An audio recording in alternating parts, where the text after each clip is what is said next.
നാരായണം നമസ്കൃത്യ നരം ചൈവ നരോത്തമം ദേവീം സരസ്വതീം വ്യാസം തതോ ജയമുദീരയേ. അർത്ഥശാസ്ത്രമിദം പുണ്യം ധർമ്മശാസ്ത്രമിദം പരം മോക്ഷശാസ്ത്രമിദം പ്രോക്തം വ്യാസേനാമിതബുദ്ധിനാ.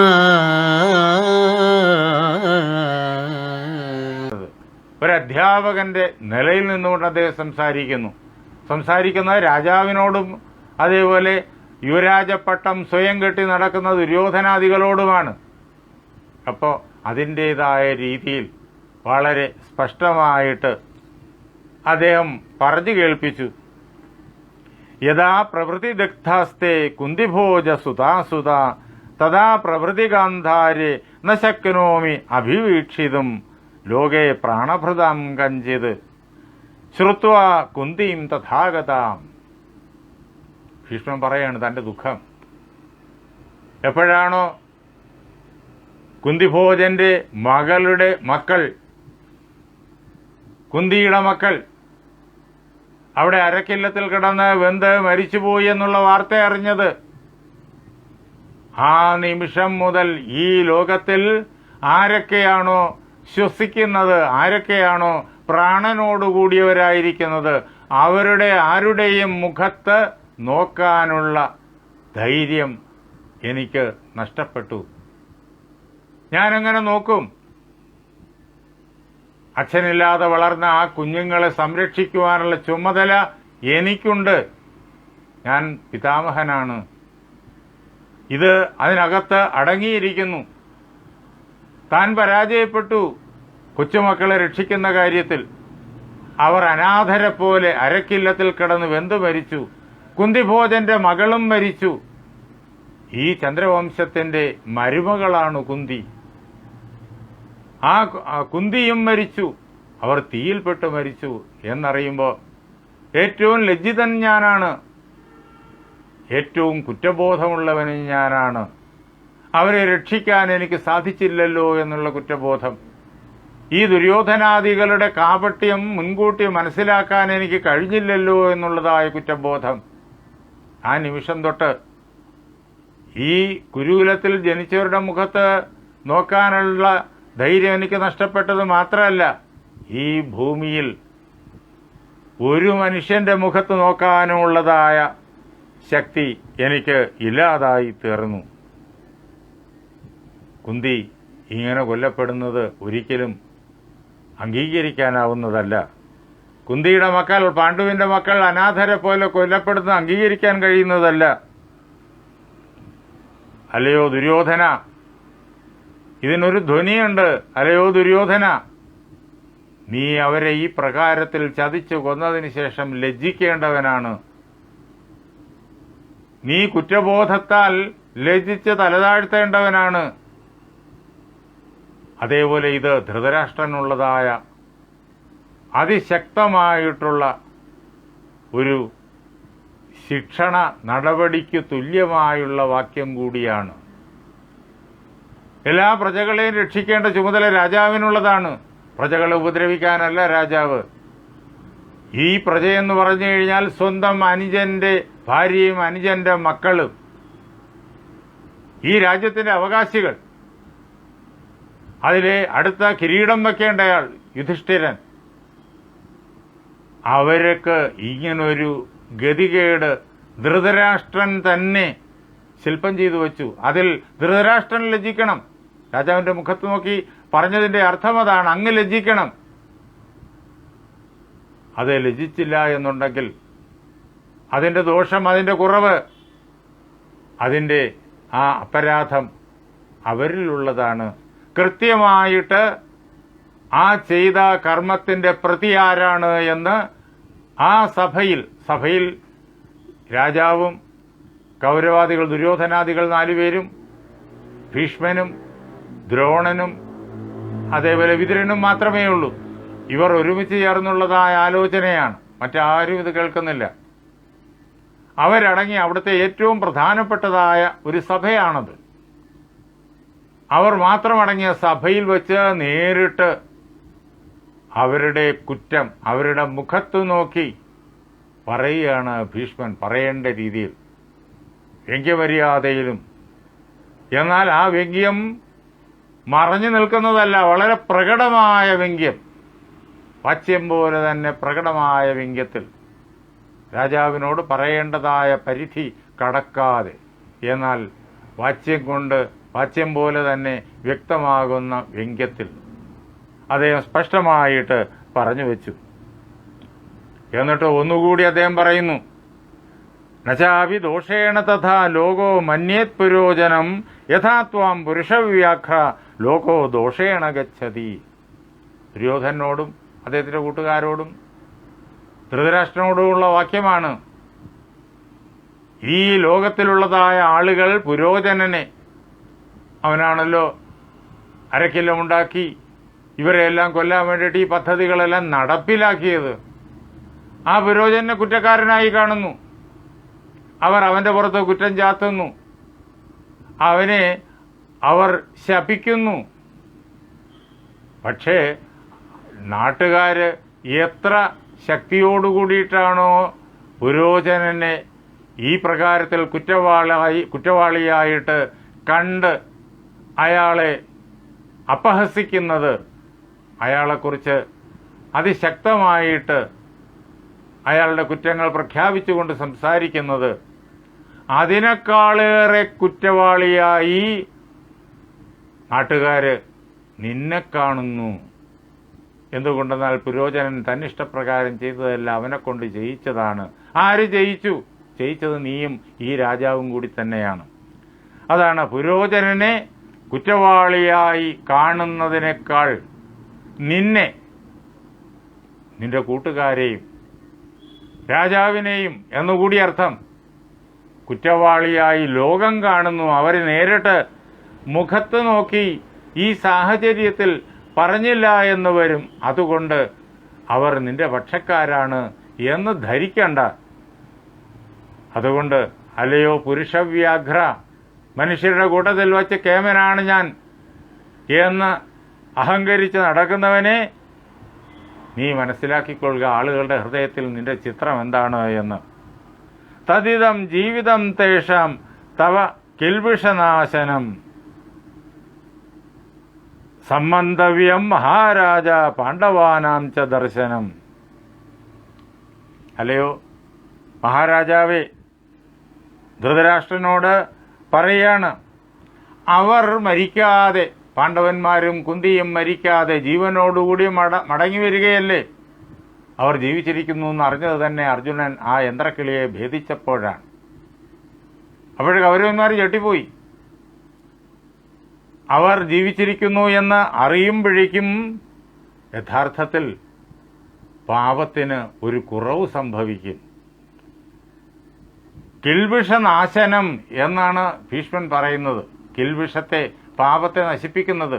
അവർ ജീവിച്ചിരിക്കുന്നു എന്നുള്ള യാഥാർത്ഥ്യം അവരെ കൊല്ലാൻ ശ്രമിച്ചവരുടെ പാപത്തെ നശിപ്പിക്കുന്നു എന്നർത്ഥം. അവിടെ പൂർണ്ണമായും നശിപ്പിക്കുന്നു എന്നുള്ള അർത്ഥത്തിലല്ല, ആ പാപത്തിന്റെ ബലത്തെ അല്പമൊന്ന് കുറയ്ക്കുന്നു. അവർ കൊല്ലപ്പെട്ടില്ല, രക്ഷപ്പെട്ടു. കൊല്ലാൻ ശ്രമിച്ചെങ്കിലും രക്ഷപ്പെട്ടു. അതുകൊണ്ട് കൊലയാളി എന്നുള്ള നിലയിൽ ദുര്യോധനാദിയെ കാണില്ല, പക്ഷെ കൊല്ലാൻ ശ്രമിച്ചവൻ എന്നുള്ള നിലയിലേ കാണൂ. അതിൻ്റെതായ കുറ്റം അവർക്ക് ചാർത്തിക്കൊടുത്തിട്ടുണ്ട്. അവർ ജീവിച്ചിരിക്കുന്നു എന്നുള്ളതിൽ സന്തോഷിക്കുക. നിന്റെ കുറ്റം ആളുകൾ അല്പമൊന്ന് കുറച്ച് കാണും. എന്നിട്ട് അവരെ നീ സ്വയം സന്തോഷത്തോടുകൂടി ഇനിയെങ്കിലും അവരോട് വിരോധം വയ്ക്കാതെ അവരെ സ്വീകരിച്ച് രാജ്യത്തിലേക്ക് ആനയിച്ചിട്ട് അവർക്ക് അവകാശപ്പെട്ടതായിട്ട് ഈ രാജ്യത്തിന്റെ പകുതി കൊടുക്കുക. രാജ്യം മുഴുവനും കൊടുക്കാൻ ആവശ്യപ്പെടുന്നില്ല ഭീഷ്മൻ. നിനക്കും രാജ്യം ഭരിക്കണമെന്ന് ആഗ്രഹമുണ്ടെങ്കിൽ ആയിക്കൊള്ളൂ. രാജ്യത്തിന്റെ പകുതി അത് അവർക്കൊരിക്കലും നിഷേധിക്കാൻ നിനക്ക് സാധ്യമല്ല. അവർക്ക് അവകാശപ്പെട്ടതാണ് ഈ രാജ്യം മുഴുവൻ. അപ്പോൾ ഒരു സന്ധി എന്നുള്ള നിലയിൽ രാജ്യത്തിൻ്റെ പകുതി നീ കൊടുക്കുക. അവർ അവിടെ രാജാവായിരിക്കട്ടെ, എന്നിട്ട് അവരോടൊപ്പം സ്നേഹത്തോടുകൂടി പെരുമാറുക. നിങ്ങൾ 105 സഹോദരന്മാരും ഒരുമിച്ച് പ്രവർത്തിക്കുക. നിങ്ങളുടെ ജീവിതം ആനന്ദമയമായി തീരും. ഈ ചെയ്ത അപരാധങ്ങളെല്ലാം ക്രമേണ വിസ്മൃതമായി തീരും. ആ അപരാധങ്ങൾക്ക് പരിഹാരം ഇങ്ങനെ മാത്രമേ ചെയ്യാനായി കഴിയൂ. ഇനി ഞാൻ പറയുന്നത് നീ അനുസരിക്കുന്നില്ല, പകരം ഇവിടെ കർണൻ തുറന്നു പറഞ്ഞതുപോലെ യുദ്ധം അതാണ് നിന്റെ ലക്ഷ്യമെങ്കിൽ നചാപി തേഷാം വീരാണാം ജീവതാം കുരുനന്ദന പിതൃവംശ ശക്യ ആദാതും അപി വജ്രഭൃത സ്വയം. നീ വിചാരിക്കുന്നതൊന്നും നടക്കില്ല. ഈ രാജ്യമുണ്ടല്ലോ അവർക്ക് പൈതാമഹമായി പിതൃപൈതാമഹമായി ലഭിച്ചതാണ്. ഇതിനവർ അധികാരികളാണ്. അങ്ങനെ അവർക്ക് അവകാശപ്പെട്ടതായി ഈ രാജ്യം അവർ ജീവിച്ചിരിക്കവേ, അവർ വീരന്മാരാണ്, ധീരന്മാരാണ്, കരുത്തന്മാരാണ്. അവർ ജീവിച്ചിരിക്കവേ അപഹരിക്കാൻ ആർക്കും സാധ്യമല്ല, ദേവേന്ദ്രൻ വിചാരിച്ചാൽ പോലും. വജ്രഭൃത, വജ്രായുധം ധരിച്ചവൻ. താരകാസുരനെ സംഹരിക്കാൻ വേണ്ടിയിട്ടാണ് ഇന്ദ്രൻ വജ്രായുധം നേടിയെടുത്തത്. മറ്റൊരു മാർഗവും ഇല്ല. അത്രയേറെ തപോബലം താരകനുണ്ട്. അതുകൊണ്ടാണ് വജ്രായുധം അദ്ദേഹം തപസ്സുകൊണ്ട് ഗുരുവിൻ്റെ കാരുണ്യത്താലും ബ്രഹ്മാവിൻ്റെ അനുഗ്രഹത്താലും നേടിയെടുത്തത്. അത് വെച്ചാണ് താരകനെ സംഹരിച്ചത്. ആ വജ്രം കയ്യിൽ ഏന്തിയിരിക്കുന്ന ഇന്ദ്രന് പോലും മുഴുവൻ സൈന്യത്തോടൊപ്പം വന്ന് എതിർത്താൽ പോലും ഈ പാണ്ഡവന്മാരുടെ കയ്യിൽ നിന്നിട്ട് അവർക്ക് അവകാശപ്പെട്ടതായ രാജ്യത്തെ പിടിച്ചു പറിക്കാൻ ആർക്കും സാധ്യമല്ല. നീ വിചാരിച്ചാൽ സാധ്യമല്ല.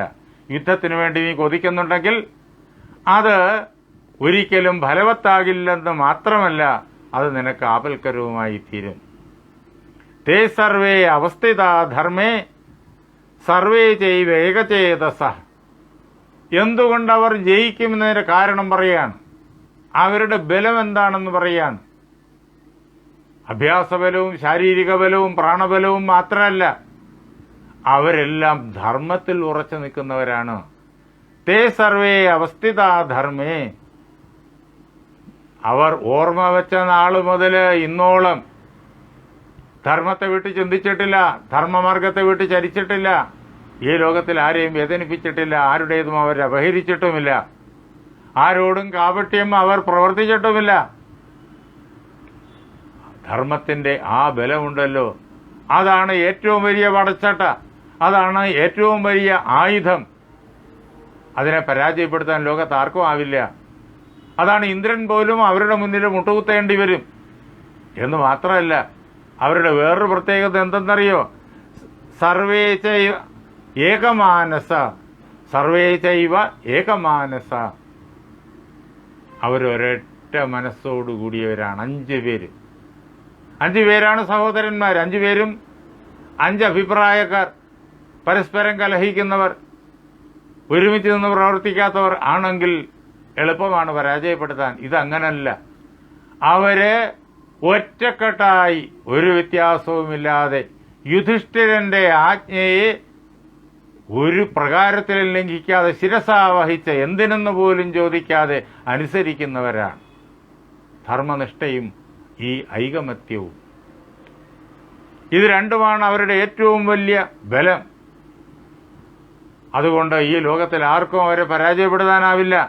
നീ ഇപ്പോൾ എങ്ങനെയാ അവരെ ജയിച്ചത്? അവരെ വിടുന്നിട്ട് നീ സൂത്രത്തിൽ പറഞ്ഞയച്ചു, സ്നേഹം നടിച്ച് പറഞ്ഞയച്ചു അരക്കില്ലത്തിലോട്ട്. അധർമ്മേണ നിരസ്താശ്ച തുല്യേ രാജ്യേ വിശേഷതഃ. അധർമ്മത്തിന്റെ മാർഗത്തിലൂടെയാണ് നീ അവരെ ഈ രാജ്യത്തിൽ നിന്ന് അകറ്റിയത്, അവരെ കൊല്ലാൻ ശ്രമിച്ചത്. നിന്റെ പക്ഷത്ത് ധർമ്മമില്ല, അവരുടെ പക്ഷത്ത് ധർമ്മം മാത്രമേ ഉള്ളൂ. നിന്റെ പക്ഷത്ത് ഇല്ലാത്തത് ധർമ്മമാണ്. അതുകൊണ്ട് നീ ദുർബലനാണ്. നിന്റെ കയ്യിൽ ആയുധമുണ്ടെങ്കിലും അതേപോലെ തന്നെ ധാരാളം പേര് സഹായികളായിട്ടുണ്ടെങ്കിലും ആ സഹായികൾ എല്ലാവരും നിന്റെ ഇഷ്ടം പോലെ ഒരുമിച്ച് നിൽക്കില്ല എന്ന് നീ മനസ്സിലാക്കിക്കൊള്ളണം. അവർ ഏകമാനസന്മാരാണ്. നമ്മളിതെല്ലാം കുരുക്ഷേത്രത്തിലെ പടക്കളത്തിൽ കാണും. 11 അക്ഷൗഹിണികളുണ്ടായിരുന്നു ദുര്യോധനന്. ഏറ്റവും പ്രഗത്ഭന്മാരായ യോദ്ധാക്കളുടെ എണ്ണം കൂടുതലുണ്ടായിരുന്നതും ദുര്യോധന പക്ഷത്തിനാണ്. മറുവശത്ത് 7 അക്ഷൗഹിണികൾ. ഇത്രയേറെ പ്രഗത്ഭന്മാരുടെ നിര അവിടെയില്ല. പ്രഗത്ഭന്മാരുണ്ട്, പക്ഷേ ഇത്രയും ഭയങ്കരന്മാരുടെ നിര അവിടെ ഇല്ല. എന്താ വ്യത്യാസം?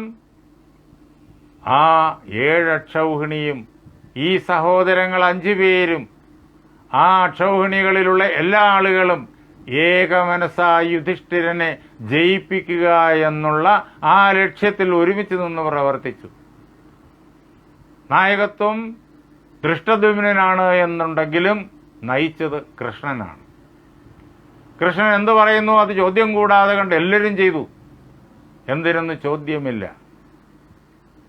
എന്നാൽ മറുവശത്തോ ഇത്രയേറെ പ്രഗത്ഭന്മാരുണ്ടായിരുന്നു, പക്ഷേ ഓരോരുത്തർക്കും അവരവരുടേതായ അജണ്ട ഉണ്ടായിരുന്നു, അവരവരുടേതായ ലക്ഷ്യമുണ്ടായിരുന്നു. അവരവരുടെ മികവ് ലോകത്തിൻ്റെ മുന്നിൽ പ്രദർശിപ്പിക്കുക മാത്രമായിരുന്നു ഓരോരുത്തരുടെയും ലക്ഷ്യം. അതുകൊണ്ട് യുദ്ധത്തിനിടയ്ക്കും അവർ തമ്മിൽ കലഹിച്ചു. ഭീഷ്മൻ മരിച്ചാലല്ലാതെ, ഭീഷ്മൻ പടയിൽ വീണാലല്ലാതെ താൻ പടക്കിറങ്ങില്ല എന്ന് പറഞ്ഞ് അമ്പും വില്ലുമെല്ലാം കൂട്ടിക്കെട്ടി രഥത്തിൽ വെച്ച് 10 ദിവസം യുദ്ധത്തിൽ നിന്ന് മാറി നിന്നയാളാണ് കർണൻ.